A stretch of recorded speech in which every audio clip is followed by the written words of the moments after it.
Hello mini rabbits, ഇന്ന് നമുക്ക് അടിപൊളിയായിട്ടുള്ള ഇതുപോലത്തെ റോസ് പോലത്തെ ഫ്ലവർ എങ്ങനെ ഉണ്ടാക്കാൻ നോക്കിയാലോ. അപ്പോൾ എല്ലാവരും നമ്മുടെ കൂടെ തന്നെ ഉണ്ടാക്കാൻ നോക്കുക. നമുക്ക് പെട്ടെന്ന് തന്നെ ഉണ്ടാക്കിയെടുക്കാൻ പറ്റും. സിമ്പിൾ ആയിട്ടുള്ള ഒരു ഫ്ലവർ ആണ് കേട്ടോ. അപ്പോൾ അതിനായിട്ട് ഞാൻ ഇവിടെ ഒരു പിങ്ക് കളറിലെ A4 ആയിട്ട് എടുത്തിരിക്കുന്നത്. നിങ്ങളടുത്ത് റെഡ് ഉണ്ടെങ്കിൽ ഏറ്റവും ബെസ്റ്റ് റെഡ് ആട്ടോ. റെഡ് ചെയ്താൽ അടിപൊളിയായിട്ട് കിട്ടും. അപ്പോൾ ഞാൻ ഈ ചെയ്യുന്ന പോലെ ഇങ്ങനെ ഫോൾഡ് ചെയ്ത് കൊടുക്കണം കേട്ടോ.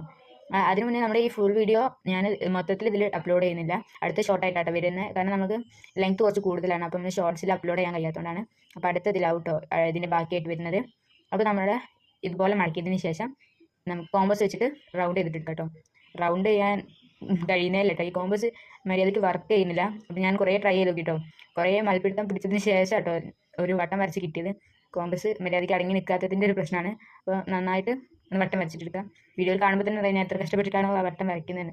അപ്പോൾ അങ്ങനെ ഞാൻ എങ്ങനെയൊക്കെയോ 3 വട്ടം വരച്ചിട്ടിട്ടുണ്ട് കേട്ടോ. ഇനി നമുക്കൊന്ന് കട്ട് ചെയ്തിട്ടെടുക്കാം. 3 നമ്മൾ ഒരേ അളവിൽ തന്നെ എടുക്കണം കേട്ടോ, അല്ലെങ്കിൽ നമുക്ക് കറക്റ്റ് ആയിട്ട് വരില്ല. അപ്പോൾ ഞാൻ 3 ഒരേ അളവിൽ വെച്ചിട്ടാട്ടോ എടുത്തിട്ടുള്ളത്. അപ്പോൾ ഇതുപോലെ ഞാൻ 3 വെട്ടിയെടുത്തിട്ടുണ്ട്. ഇനി ഇതായിട്ട് ഞാൻ 3 സെറ്റാക്കി വെട്ടിയെടുത്തിട്ടുള്ളത്.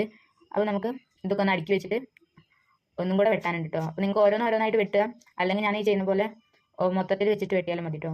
അപ്പോൾ ഞാനിവിടെ പെൻസിൽ കൊണ്ട് മാർക്ക് ചെയ്യുന്നുണ്ട് നിങ്ങൾക്ക് മനസ്സിലാവാൻ വേണ്ടിയിട്ട്. നിങ്ങൾക്ക് പെൻസിൽ കൊണ്ട് മാർക്ക് ചെയ്യാതെ കഴിയുകയാണെങ്കിൽ അങ്ങനെ ചെയ്യുന്ന കേട്ടോ നന്നാവുക. അല്ലെങ്കിൽ പെൻസിലിൻ്റെ മാർക്ക് വരും, എറേസ് ചെയ്ത് കളഞ്ഞാലും മതി. അപ്പോൾ നിങ്ങൾക്ക് അറിയുന്ന പോലെ ചെയ്യാം കേട്ടോ. ഇതുപോലെ ഞാൻ വരച്ച പോലെ തന്നെ വെട്ടി കൊടുക്കണം. അപ്പോൾ നമ്മുടെ ചാനൽ ലൈക്ക് ചെയ്യാത്ത ലൈക്ക് ചെയ്യുക, ഷെയർ ചെയ്യുക, സബ്സ്ക്രൈബ് ചെയ്യാൻ മറക്കരുത്. ഇപ്പോൾ ഞാൻ ഇതുപോലെ ഒന്ന് വെട്ടി കൊടുക്കുന്നുണ്ട്. സൂക്ഷിച്ചിട്ട് വെട്ടിയാൽ മതി. അധികം വെട്ടിയാൽ മൊത്തത്തിൽ കട്ടായി പോയാൽ പിന്നെ അതൊന്നിനും പറ്റത്തില്ല കേട്ടോ. നമ്മൾ സൂക്ഷിച്ചൊന്ന് വെട്ടി കൊടുത്താൽ നല്ല അടിപൊളിയായിട്ടുള്ള ഫ്ലവർ ഉണ്ടാക്കിയെടുക്കാം. ഇതുപോലെ ഞാനൊന്ന് വെട്ടിയിട്ട് അതുപോലെ നിർത്തി വെക്കുന്നുണ്ട്. നമുക്ക് ബാക്കിയുള്ളതും അങ്ങനെ തന്നെ ചെയ്യട്ടോ. ഓരോന്നും ചെയ്താൽ ഇതിങ്ങനെ കെട്ടായിട്ട് വരില്ല. ഇതിപ്പോൾ ഞാൻ എളുപ്പത്തിന് വേണ്ടിയിട്ടാട്ടോ.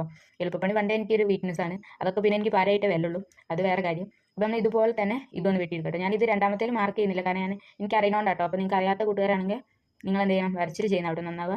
നേരത്തെ അതുപോലെ സെയിം പ്രോസസ്സ് തന്നെ കേട്ടോ. അതുപോലെ തന്നെ നമുക്കൊന്ന് വെട്ടി കൊടുക്കാം. അങ്ങനെ ഇപ്പോൾ അതിന് ഓരോന്ന് എടുക്കാം കേട്ടോ. ഇത് നിങ്ങൾക്ക് വീഡിയോയിൽ കണ്ടാൽ തന്നെ അറിയാം മൊത്തത്തിൽ കെട്ടായിട്ടുണ്ട്. അപ്പോൾ ഇത് എടുക്കുമ്പോൾ സൂക്ഷിച്ചിട്ട് എടുത്തിട്ടില്ലെങ്കിൽ മൊത്തം എനിക്ക് ഇതുപോലെ പണി കിട്ടും. അപ്പോൾ നിങ്ങൾ ശ്രദ്ധിച്ചെടുത്താൽ മതി, അല്ലെങ്കിൽ നിങ്ങൾ ഓരോന്നായിട്ട് എടുക്കേണ്ടി വരും. അങ്ങനെ ചെയ്തിട്ട്